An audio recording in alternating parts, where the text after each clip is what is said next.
100 deaths. The Greater Accra region remains the epicenter of the outbreak, recording over 7,000 cholera cases and over 60 deaths. The worry of health officials is that Ghanaians have refused to adhere to simple sanitary measures.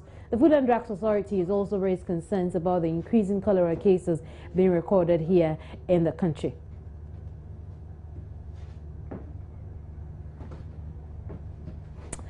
With me in the studio is Kofi Esel. Kofi Esel is Principal Regulatory Officer at the Food and Drugs Authority. You're welcome to the program. Well, thank you very much, Kevin. You have come out with a statement cautioning Ghanaians. Share with us your caution.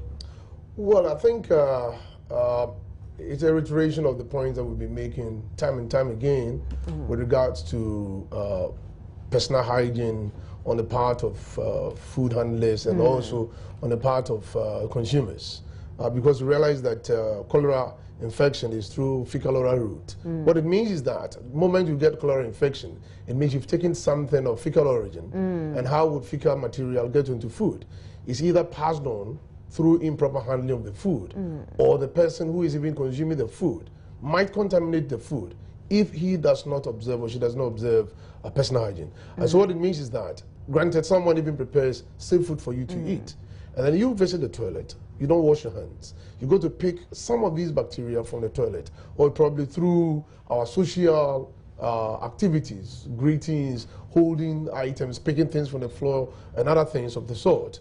You know, you collect bacterial cells onto your hands. Then it goes into your mouth through eating, and that is how you can get this cholera. And so we're iterating the essence of food handlers and then consumers observing hygiene as much as possible. Right. And so in this statement, you have advised that you stay away from street food vendors. You don't know the source of the food, one, where it's sold close to very insanitary conditions like open gutters.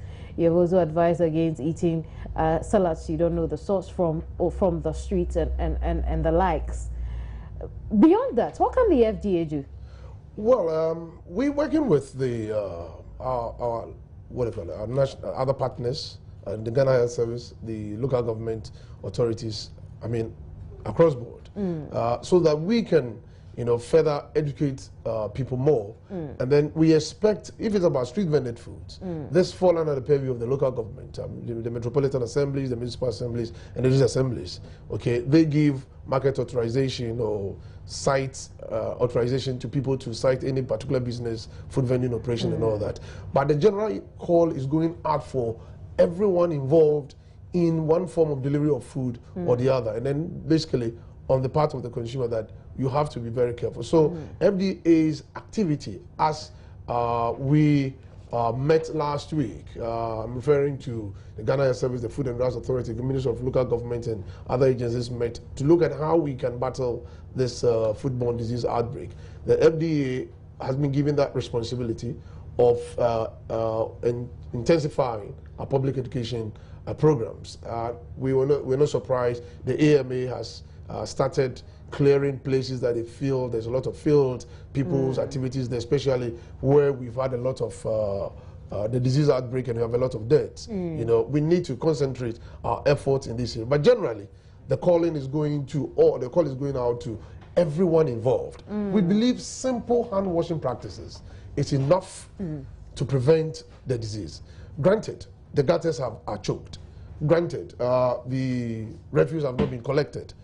If we simply allow food vendors to cook, or we advise them, or they will also comply by making sure that they cook food, they keep the food warm. If it's about salads and the things that are not going to be cooked again, these things are properly washed and sanitized before they are prepared, and they are kept under conditions such that they can be contaminated. And the consumers will also wash their hands after visiting the toilet, wash their hands with soap and running water before they eat and all that. We believe if we observe I was asking because infection, it boils down to attitudinal change, which Precisely. will be pretty difficult for you to whip into someone. Precisely. So it leaves us helpless. No, it doesn't. You'd have to take it upon yourself as an individual to want change. It doesn't. The fact is, if you see all the news, you look at the videos and the whatever they've been shown about people dying, the situation in the hospitals and all that. Last week I heard the Ghana Medical Association talking about the knock-over effect, to the extent that if you go to the hospital today, some of the clinics where you have most of these cases being reported to, the doctors are so much involved in handling these emergency cases, okay, and leaving out these other ones. And so we don't want other people to even get to that situation. And so with the intensification of the public health, if it is not about attitudinal change, I mean, nobody wants to die. Okay, so what you are seeing will cause you to change your attitude. Really? Okay, yeah. Yesterday, for example. Since reports, we've recorded twice or more.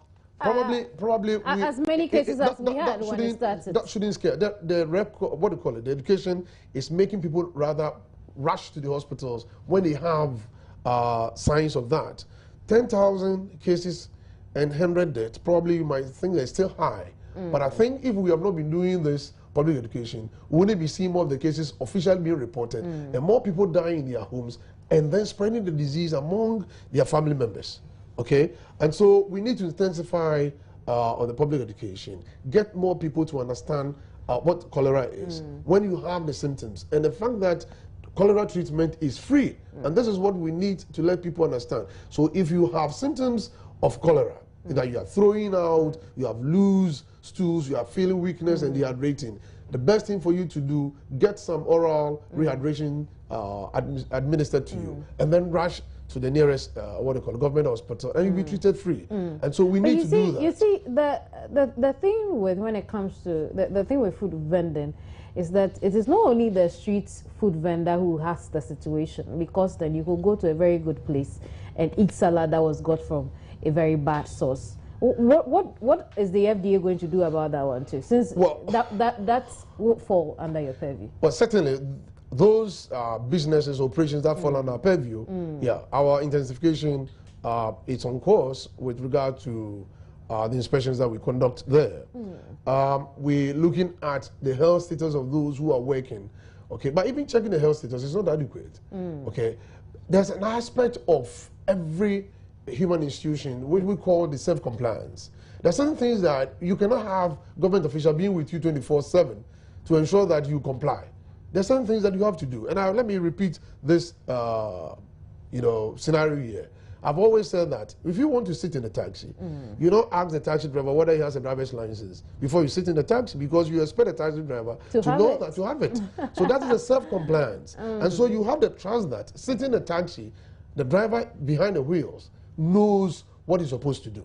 And so if I go to a restaurant to eat food, if I go to any street vendor to buy food, it's expected that that street food vendor, that person offering the catering services, okay, understands the principles of food hygiene, and it's supposed to apply these principles. Otherwise, it causes a lot of havoc.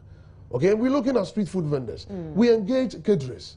This past weekend, we engaged caterers to cook for parties, to cook for funerals and all that. These people can equally pass on cholera infection if they don't also adhere to these principles. Yeah, so at that level, what would you be doing? Yeah, so it is all about the education. Let us keep talking about this. I believe if we had not probably stopped the discussion, but it's very pathetic that 21st century Ghana, and we need to discuss, cholera, and it's all about sanitation, personal hygiene rules, simple hand washing. And so if people are listening, people are watching, okay, that habit of people eating without proper hand washing with soap and running water before they eat, we need to stop all that, okay?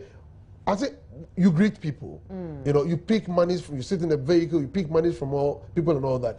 There and then you see a fruit seller passing, you buy and you start eating, you have oil, you have something on your finger, start leaking. Yeah. You don't know where these monies are coming from. And so we need to change certain habits. And I'm much more concerned, even with school reopening, and we have our kids going to school, the practice where you have a bowl of water and all 20, 30, 40 kids will have to wash their hands in that same bowl of water. Already, the FDA has not really paid attention. No. These are things that we are considering. We are drawing. I'm happy you said you're considering, but what I mean is, what I say we're considering is that extent, the FDA has not paid attention to our basic schools. We've already, as we speak now, we have had training for school children, more than 10,000 school children here in Accra alone. Okay, so there are lots more we are doing that probably one of these days we'll have to invite you to follow us with your cameras. I remember I've spoken to someone from your outfit before asking about what happens to the one who sells